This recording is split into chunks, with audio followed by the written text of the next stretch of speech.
Bonjour, bienvenue au 5 minutes juridiques, votre hebdomadaire vidéo avec le cabinet avocat Lando associé par VK. Comme toutes les semaines, des brèves, un grand dossier qui va être CCAG, comment s'y engager. Mais tout de suite les brèves. Le gouvernement a consulté en urgence les maires sur le maintien ou pas des élections régionales et départementales en juin. Ce fut rapide, ce fut discuté, mais le résultat c'est qu'on maintient bien les élections en juin, mais avec un décalage d'une semaine et une vaccination de ceux qui vont tenir les bureaux de vote et des agents mobilisés et des autotests qui seront fournis. Élection toujours, mise à jour du répertoire électoral unique par un décret du 9 avril et toute une série de jurisprudences intéressantes que voici et que voilà. Fonction publique, 3 jurisprudences intéressantes sur les emplois restés vacants, sur le préjudice fonctionnel permanent et sur le fait que l'administration ne peut quitter la séance du CHSCT en que le représentant élu ne se soit prononcé. Domaine public, réforme du domaine public ferroviaire et des servitudes associées par une ordonnance du 14 avril 2021 et réforme de tout ce qui est passage à niveau par un décret du 6 avril 2021. Les gestionnaires de voirie ont encore 3 ans pour faire leur diagnostic de sécurité. Ne pas oublier de consulter les services des domaines lorsqu'il le faut, DIE aujourd'hui, ça peut être sinon une infraction financière justifiable de la CDBF. Le PLU entre en vigueur avant ou après le période d'un mois d'affichage spécifique propre au code de l'urbanisme. Non, il entre tout de suite en vigueur dès que j'ai transmission en préfecture et publication. On a une précision du Conseil d'État sur ce qu'est un document administratif détenu par un organisme privé chargé d'une mission de service public, en l'occurrence une fédération sportive.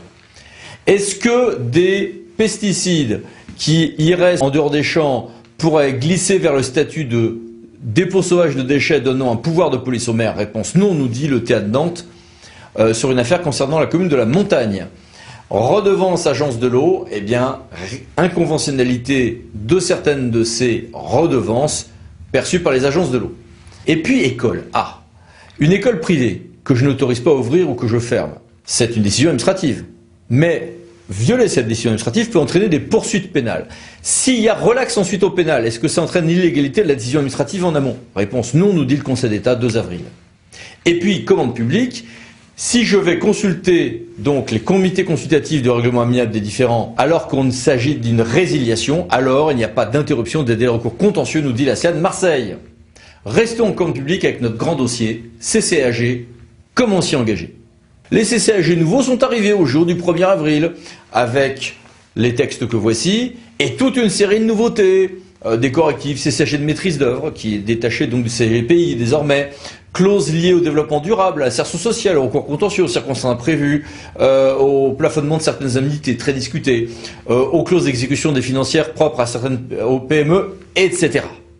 Voir d'ailleurs un très bon site de la DAJ à ce propos. Comme vous le savez, vous avez le droit d'y déroger à ces CAG.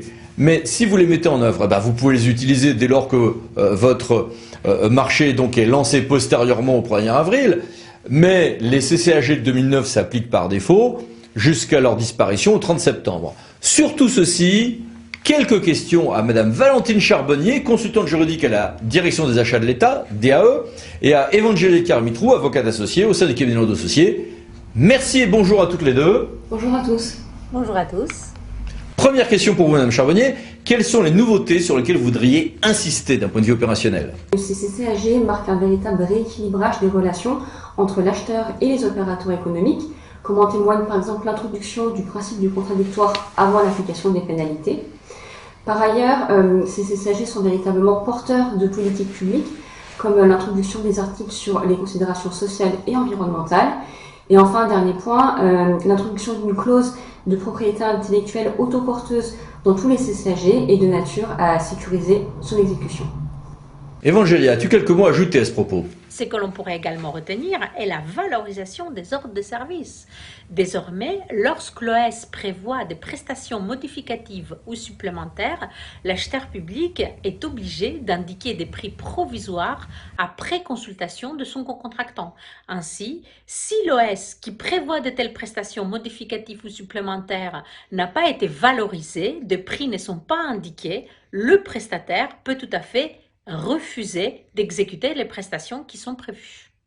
Et sur le nouveau CCAG maîtrise d'œuvre, qui est une des grandes nouveautés de cette mouture, que retenir en peu de mots? Ce nouveau CCAG facilite et fluidifie la rédaction des pièces administratives par l'acheteur qui n'a plus à se référer systématiquement au CCAG prestation intellectuelle.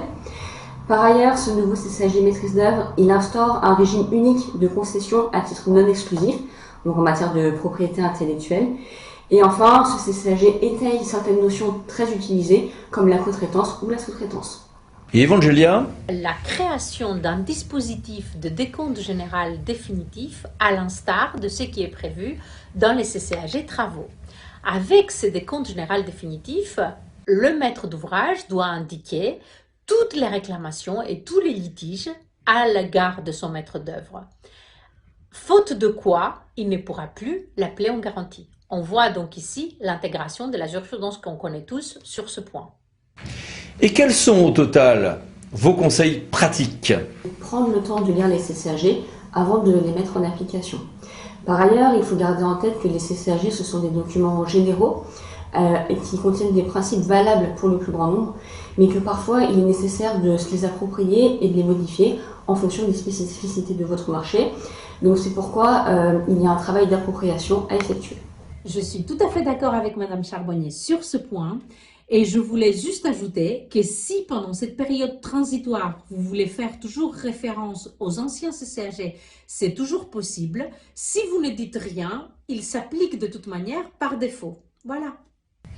Merci beaucoup à toutes les deux et au revoir. Merci à tous. Merci et à bientôt. Et merci à vous. À bientôt pour une nouvelle vidéo, le 5 minutes juridiques, parlant de associés pour VK.